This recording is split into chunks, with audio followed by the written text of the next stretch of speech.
తెలంగాణలో మొదటి విడత పంచాయతీ ఎన్నికల కౌంటింగ్ కొనసాగుతోంది. కాగా మెజారిటీ స్థానాల్లో కాంగ్రెస్ బలపరిచిన అభ్యర్థులు ఆధిక్యంలో ఉన్నారు. కాసేపట్లో తొలి విడత ఎన్నికల ఫలితాలపై క్లారిటీ రానుంది. తెలంగాణ వ్యాప్తంగా 70% పైగా పోలింగ్ నమోదైంది. తొలి విడతలో 3834 సర్పంచ్ స్థానాలకు ఎన్నికలు జరిగాయి.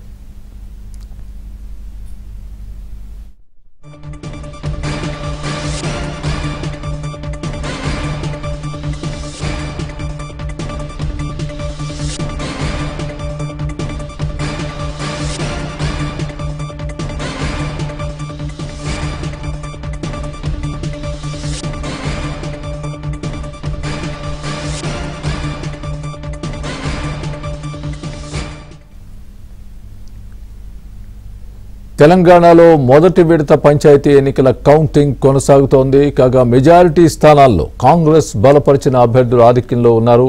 కాసేపట్లో తొలి విడత ఎన్నికల ఫలితాలపై క్లారిటీ రానుంది. తెలంగాణ వ్యాప్తంగా 70% పైగా పోలింగ్ నమోదైంది. తొలి విడతలో 3834 సర్పంచ్ స్థానాలకు ఎన్నికలు జరిగాయి.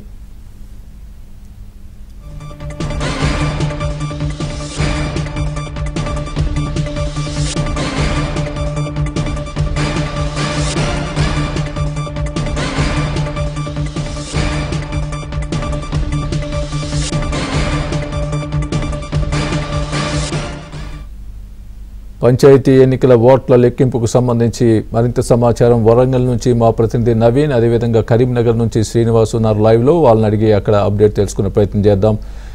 Good afternoon Naveen and Srinivas. మొదటగా నవీన్ చెప్పండి, అక్కడ ప్రస్తుత పరిస్థితి ఏ విధంగా ఉంది? ఎవరు మెజారిటీ స్థానాల్లో గెలుపొందే అవకాశాలు కనిపిస్తున్నాయి? మొత్తంగా చూస్తే కాంగ్రెసే ముందున్నట్టుగా టోటల్గా ఓవరాల్గా చూస్తే అని వార్తలు వస్తున్న నేపథ్యంలో మీ దగ్గర ఉన్నటువంటి పరిస్థితి ఏంటి? స్వామి, మీరు చెప్పినట్టు ఉమ్మడి వరంగల్ జిల్లా వ్యాప్తంగా ఇప్పుడిప్పుడే రిజల్ట్స్ ఫలితాలు బయటపడుతున్నాయి. మొత్తం ఇవాళ ఉమ్మడి వరంగల్ జిల్లా వ్యాప్తంగా 502 సర్పంచ్ స్థానాలకు 4709 వార్డు సభ్యులకు ఎన్నికల పోలింగ్ జరిగింది. 2 గంటల నుంచి కౌంటింగ్ ప్రక్రియ ప్రారంభమైంది. ముందుగా పోస్టల్ బ్యాలెట్లు లెక్కించారు. పోస్టల్ బ్యాలెట్లలో అధికార పార్టీ కాంగ్రెస్ బలపరిచినటువంటి అభ్యర్థులే చాలా వరకు ముందు వరుసలో ఉన్నారు. ఇక వార్డుల విషయానికి వస్తే వార్డుల ఫలితాలు ఒక్కొక్కటిగా తేలిపోతున్నటువంటి పరిస్థితి కనిపిస్తుంది. ఇప్పటికే చాలా వార్డులను కాంగ్రెస్ పార్టీకి సంబంధించినటువంటి వాళ్ళు కైవసం చేసుకున్నారు. కాంగ్రెస్ పార్టీకి సంబంధించినటువంటి బలపరిచినటువంటి వార్డు సభ్యులే ఎక్కువగా గెలుస్తూ ఉన్నారు. ఉమ్మడి వరంగల్ జిల్లాలో ఇవాళ 75% ఎన్నికల పోలింగ్ 70% జరిగింది. ఇది చాలా గణనీయంగా పెరిగిందని అనుకోవచ్చు. అయితే అధికార పార్టీకి సంబంధించినటువంటి అభ్యర్థులు గెలుస్తారని ముందు నుంచే అంచనాలున్నాయి. అయితే కొన్ని చోట్ల అనూహ్యంగా బీజేపీ సభ్యులు, కొన్ని చోట్ల బీఆర్ఎస్ సభ్యులు కూడా ముందు వరుసలో ఉన్నారు. వార్డు సభ్యుల్లో ఇప్పటి వరకు కొంత ఇక్కడ మనం గూడూరు దగ్గర ఉన్నాం. గూడూరు దగ్గర వార్డు సభ్యులు కొద్దిసేపటి క్రితమే బీజేపీకి సంబంధించినటువంటి అభ్యర్థి గెలుపొందారు. వాళ్ళంతా కూడా సంబరాలు చేసుకుంటున్నటువంటి పరిస్థితులు కనిపిస్తున్నాయి. చెప్పండి అండి, మీరు ఎవరికి బలపరిచారు? మీ అభ్యర్థికి సంబంధించినటువంటి రిజల్ట్ వచ్చిందా? ఏం చెప్తారు? మాది ఫస్ట్ వార్డు మా ఫస్ట్ వార్డు మీ అభ్యర్థిని ఎన్నుకుని బలపరిచి గెలిపించినామండి. మెజార్టీ కూడా వస్తుంది. ఇప్పుడైనా కూడా మెజార్టీ చెప్పలేకనా 80 మెజార్టీ ఇచ్చింది. 80 ఓట్ల మెజార్టీతో గెలుస్తున్నాం. ఓన్లీ ఒక ఫస్ట్ వార్డే వచ్చిందా ఈ పోలింగ్ కేంద్రానికి సంబంధించి? ఇంకెన్ని వార్డులు? ఫస్ట్ వార్డు వచ్చింది, మిగతా వస్తాయి. ఇప్పుడు ఫస్ట్ వార్డు మీరు బీజేపీ పార్టీ బలపరిచిన అభ్యర్థిగా? అవునండి, బీజేపీ పార్టీ అభ్యర్థికి గెలిపించినాం. ఇక్కడ మొత్తం ఎన్ని వార్డులు ఉన్నాయండి? 12 వార్డులు ఉన్నాయి. ఎంతమంది సర్పంచ్ అభ్యర్థులు పోటీలో ఉన్నారు? నలుగురు ఉన్నారు. ఇప్పటి వరకు మీకున్న ఏజెంట్ల నుంచి అందుతున్నటువంటి సమాచారం కానీ, లోపల నుంచి సమాచారం కానీ, ఇప్పటి వరకు ఎవరు ముందంజలో ఉన్నారని చెప్తున్నారు? ఎట్లా చెప్తామండి? అయితే ఇప్పటి వరకు కొంత అంచనాలు అయితే వేస్తూ ఉన్నారు. ఇక్కడ ఉన్నటువంటి ఇదంతా కూడా కమలాపూర్ నియర్ అంటే ఈటెల రాజేందర్కి సంబంధించినటువంటి గ్రామానికి సంబంధించి దగ్గరగా ఉండేటువంటి ఊర్లు ఇవన్నీ కూడా. ఇక్కడ ఈటెల రాజేందర్కి సంబంధించినటువంటి అభ్యర్థులు చాలామంది బీజేపీ నుంచి ఆయన బలపరిచారు. దానికి సంబంధించినటువంటి వాళ్ళే ఎక్కువగా ఇక్కడ ముందంజలో ఉన్నారని చెప్తున్నారు. ఇప్పటికే ఒక అభ్యర్థి ఇక్కడ గూడూరుకు సంబంధించి మొదటి వార్డు బీజేపీ అభ్యర్థి గెలుచుకున్నారు. వాళ్ళంతా కూడా కొంత 100 కిలోమీటర్ల ముందు బాణసంచ కాలుస్తున్నారు. యూత్ అంతా కూడా జోష్లో ఉన్నటువంటి పరిస్థితి కనిపిస్తుంది. ఇక వర్ధనపేట, ఇటు వర్ధనపేట, రాయపర్తి, ఐనవోలు మండలాల్లో కూడా ఓట్ల కౌంటింగ్ జరుగుతుంది. రాయపర్తికి సంబంధించి ఒక వార్డుకు ఇద్దరు అభ్యర్థులు ఒకే సగం సమానం ఓట్లు రావడంతో వాళ్లకు డ్రా అయినట్టు అధికారులు ప్రకటించారు. మిగతా కౌంటింగ్ అయిపోయాక వాళ్లకు డ్రా తీస్తారు అని అధికారులు చెప్తున్నారు. ఇప్పటివరకు అయితే అందుతున్నటువంటి సమాచారం ప్రకారం కాంగ్రెస్ పార్టీ బలపరిచినటువంటి అభ్యర్థులు చాలా వరకు ముందు వరుసలో ఉన్నట్టు కనిపిస్తూ ఉంది. వాళ్ళ వార్డు సభ్యులు అయితే ఏవైతే 4000 పైచిలకు వార్డులు ఉన్నాయో వార్డు సభ్యుల్లో కూడా చాలా వరకు కాంగ్రెస్ బలపరిచినటువంటి వాళ్ళే గెలుపొందుతున్నట్టు మనకు సమాచారం అందుతోంది.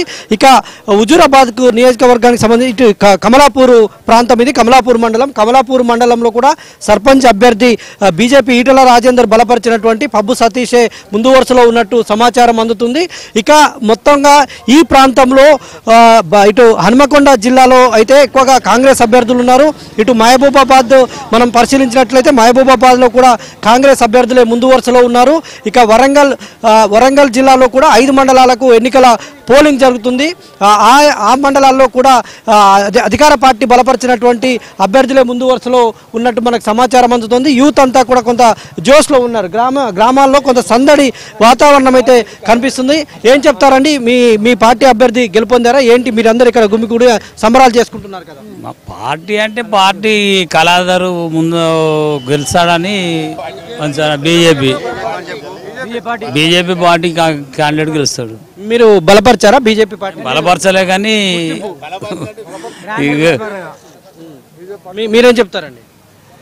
లేదు సార్, ఇప్పుడు మాకు జరిగిన ఇంప్లిమెంట్ విధానం కోసం జరిగిందంతా మొత్తం బీజేపీ విధానంలో ఆ సార్తోనే వ్యవస్థ జరిగింది.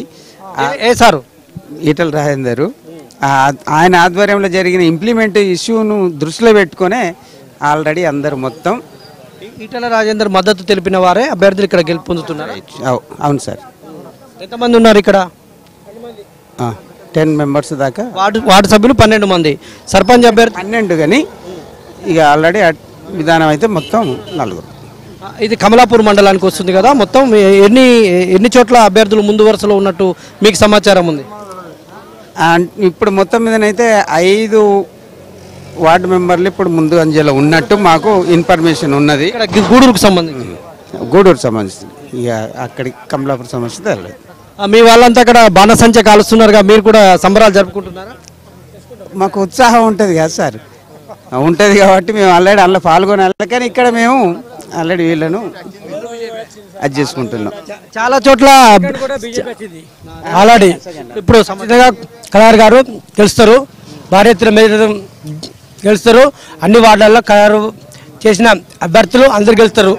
దయచేసి అందరు గెలుస్తారని మాకు తెలుసు. అయితే చాలా చోట్ల ఇటు రాజేందర్ చేసిన బలపడుతులు కళాధార్ గారు చేసిన గుర్తుకు ఇక్కడ కంపల్సరీ ఇక్కడ సర్పంచ్గా గెలుస్తుంది. అయితే ఓకే చాలా చోట్ల కాంగ్రెస్ అభ్యర్థులు ఇతర హన్మకొండ కావచ్చు, జనగామ కావచ్చు, మహబూబాద్ కావచ్చు, వరంగల్ కావచ్చు, భూపాలపల్లి, ములుగు కావచ్చు అధికార పార్టీకి సంబంధించినటువంటి అభ్యర్థులే ముందు వరుసలో వార్డు మెంబర్లు అంతా గెలుపొందుతున్నారు కదా. ఇక్కడ ఎందుకు బీజేపీ ముందు వరుసలో ఉన్నారంటే ఏం చెప్తారు? కంప్లీట్గా ఇప్పుడు ఇక్కడ ఏంటంటే మొదటి నుంచి ఈటల రాజేందర్ ఉన్నాడు. ఇక్కడ అధికార పార్టీ కాంగ్రెస్ లేదు, ఇక్కడ బీఆర్ఎస్ ఎమ్మెల్యే ఉన్నాడు. ఈ ఉన్న కాంగ్రెస్లో కూడా 2-3 వర్గాలు అయినాయి కాబట్టి ఎక్కువ పర్సెంట్ ఈటల రాజేందర్ తోటి ఇప్పుడు ఇన్నేళ్ళ నుంచి అనుబంధం ఉన్నది. దాని ప్రకారం ఆయన బలపరిచిన వాళ్ళు గెలుతాను. బీఆర్ఎస్ ఎమ్మెల్యే పాడి కౌశిక్ రెడ్డి ఉన్నారు, ఆయన ప్రభావం ఏం లేదా? ఉన్నాయి కానీ చక్కగా పట్టించుకోలేదు, పోలేదు. కౌశిక్ రెడ్డి పట్టించుకోలేదు. కౌశిక్ రెడ్డి పడి ఇక్కడ ఉన్న ఎంపీటీసీ ఈ సర్పంచ్ అదివరకు అధికార పార్టీ బీఆర్ఎస్ వాళ్ళే ఎవరు పట్టించుకోలేదు.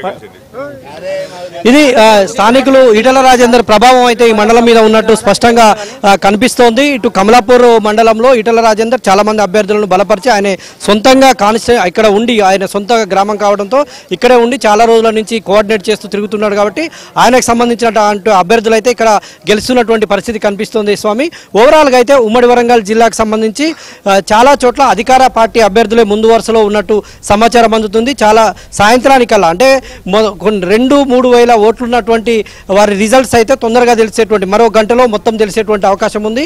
కొన్ని గ్రామాల్లో 5 నుంచి 6,000, 7,000, 8,000 మేజర్ గ్రామ పంచాయతీల్లో 10,000 పైచిలకు ఓట్లు కూడా ఉన్నాయి. కాబట్టి అది కాస్త రిజల్ట్ ఆలస్యం అయ్యేటువంటి 7 తర్వాత ఆ రిజల్ట్స్ వచ్చే అవకాశం ఉంది.